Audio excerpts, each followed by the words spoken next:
16 के डोला न 46 की छाती, न 16 के डोला न 46 की छाती। सुन बेटा, घर में घुस के मारेंगे शर्मा जी हमारी जाति।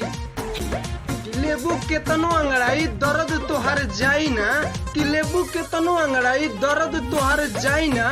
एक करे जा पूरा जिला में जाके खोज लियो, शर्मा जी जैसन बतार कबो भेटाई ना। बात शाम तो होकबे करी, कि सुबह भइल बात शाम तो होकबे करी। शर्मा जी के टोला में ऐसे देखा के चल बुए करे जा तो मार तो होइबे न करी। अरे अखिया फरकता दिलवा मारता जम, अखिया फरकता दिलवा मारता जम। ऐसे मटक मटक के मत चलाए करे जा ना तो आ जाए भूकंप।